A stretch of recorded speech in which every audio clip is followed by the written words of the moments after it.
Hey everybody, it is time for end of the week ramblings. It is Star Wars Day. Well, yeah, I mean technically they say it's coming out Friday, but it's really coming out today because I'm going to go watch it tonight at the 10:30 showing.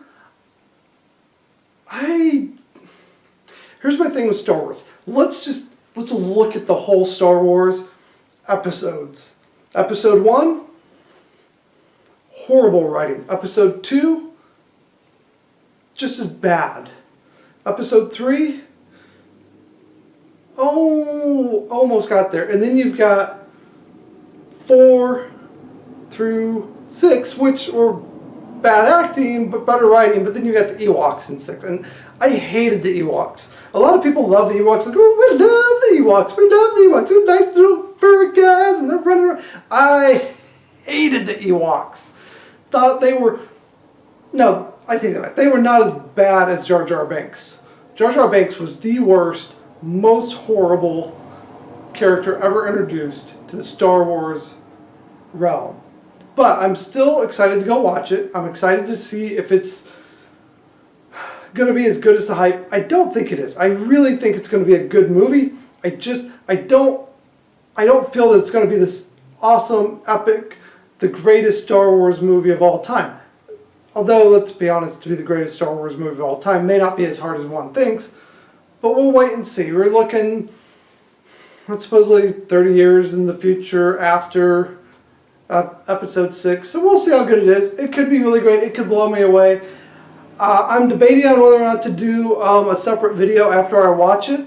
The only reason I'm debating is I don't want to get on there and like give away some huge plot secret and then people really be mad and upset with me because I did some horrible plot secret and did away with it.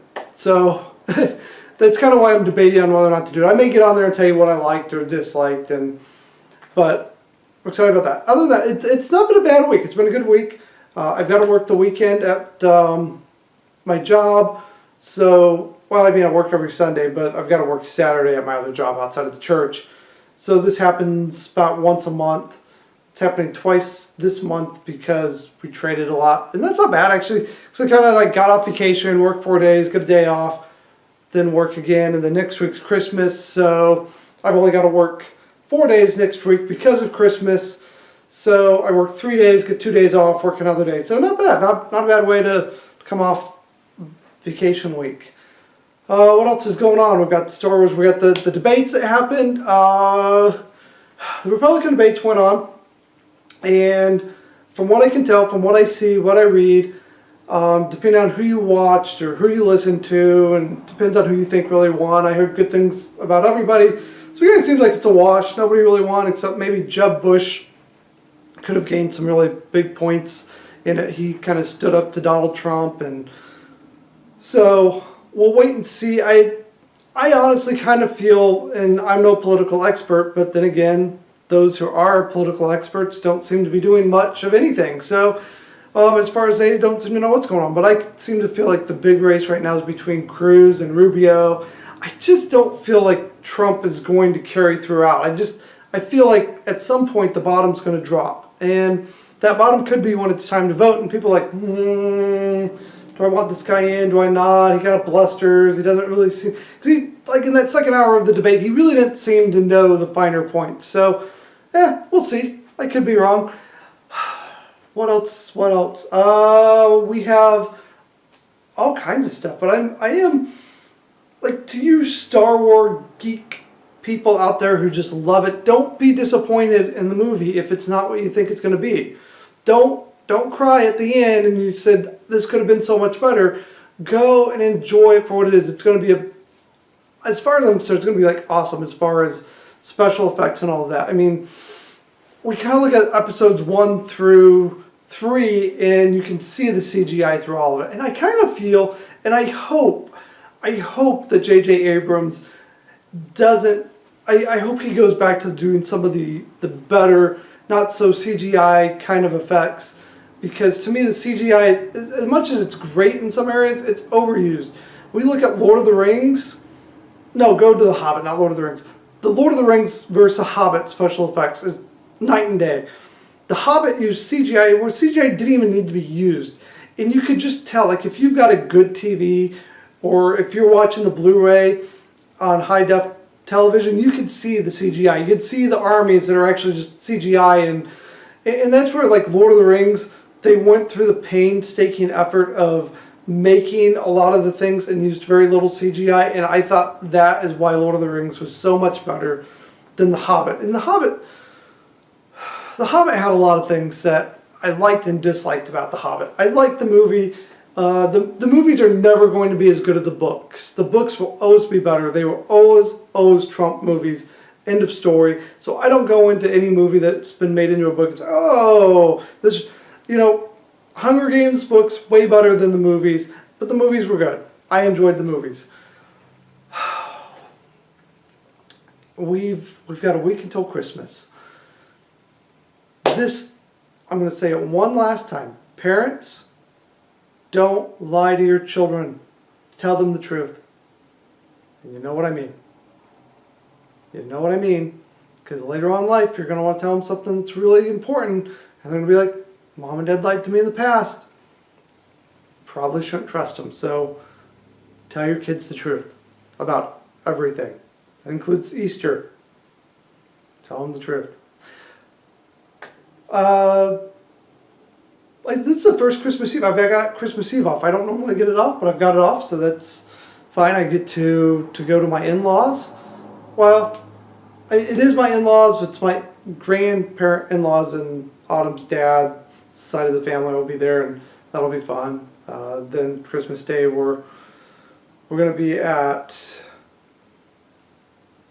her mom's side of the family, and then Sunday afternoon after church we're going to be at my family, so it'll be fun. I got to kind of get back into the workout routine next week. I got out of it.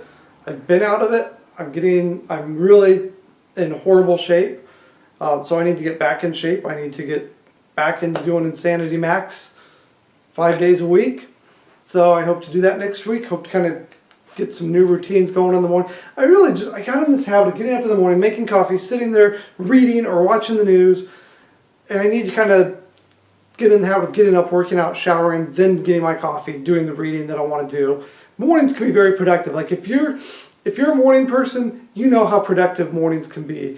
And I can get a lot of stuff done in the morning, and then I don't have to worry about it so much in the evening. So I'm hoping next week to get a bunch of stuff done in the mornings and in the evenings, and me and Autumn are kind of reworking how our evenings go, and we've really enjoyed that because we're doing more time reading in the evening and not so much watching TV and vegging out, because that's not what we want. Because as we were looking at being parents and we want to say, hey, how do we want our kid to live, and how do we want to live, and how do we want to do this, we kind of realized, hey, we want to eat healthy.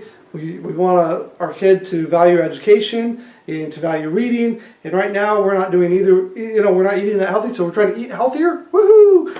It's really hard. It's really hard to eat healthy when you work in a grocery store and you walk by candy bars every day. The thing about candy bars though is they're really overpriced, so I'm not usually tempted to buy them, but it's really hard when your co-workers keep bringing in food that you should not be eating. So starting January 1st though, we're going back onto phase 1, and we're going to kind of get rid of the glutens for a while and then just kind of reintroduce them. I'm not a big anti-gluten fan, but I do believe that if you eat too many glutens and sugars, it just bogs up your system, and you need to kind of sometimes clear it out of there. So we're going to do that starting January 1st, but I'm trying to just kind of ease my way into it by the next couple of weeks, just slowly weaning myself off of the sugars. Believe it or not, sugar's very highly addictive. You may not believe me, there's a special out there, I forget what it's called, it's a movie. It's out there, watch it. Something about sugars and cancers, and I'm telling you to watch it that I don't even know the name of. But I'm sure it's on Netflix, because everything's on Netflix.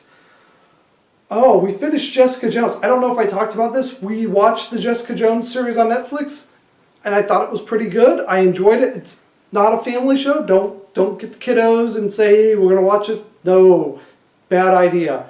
Don't do that. But it was pretty good. It was well written. I really enjoyed it. It was good. Well, hey, listen, guys. Enjoy Star Wars this weekend. I'm going to enjoy it. Oh, that reminds me, the new Star Trek. trailer came out, Star Trek Beyond, I watched it, and I have to agree with, I have a friend that's a huge Star Trek fan, and he's complained about J.J. Abrams ruining Star Trek. And I kind of agree and I kind of don't agree, because I feel like Star Trek, when they rebooted it, they could have done it differently. I do feel like they could have done Kirk's character better, and the whole idea that he just became a captain out of nowhere, I mean, that is preposterous. That one was kind of dumb, and the way they did Khan, so they messed it up in the first movie to begin with, the original Wrath of Khan. Let's really be honest. Unless you watch the TV show, Khan like appeared in one episode, and very few people even knew about that episode. And so it was kind of the same. Like, I watched both back to back one day, and I kind of feel like both were not that great of movies. But anywho, yeah, I know I'm going to take some flack. Okay, that's okay. But I do feel like J.J. Abrams is taking Star Trek in a completely different direction than what it was meant to be taken in. Maybe I'm wrong. Maybe I'm going to watch the movie and be like, oh, he kind of fixed some things, but kind of looks a little Star Wars to me. So I kind of hope it doesn't turn out to be as Star Wars as it looks like it's going to be, that it'll end up being good. We could talk about Star Wars and Star Trek all day, but we're not going to. I'm going to end it here because dinner's just about ready, and I'm going to the movies, and I'm excited about that. You guys have a good weekend, a good next week. Hey, if you like this, share. Put it on Facebook, Twitter, Tumblr, put it everywhere. Just share it all over the place so other people can see it. And subscribe. It's down there. It's there somewhere. Just take the mouse and click subscribe. That way you'll get the updates. And here in the next few days, I may do one on Star Trek, and I'm hoping to maybe do a quick video on just kind of the future of end of the week ramblings for next year, and my other shows that I hope to kind of get off and doing a better job on. Hey, enjoy your week.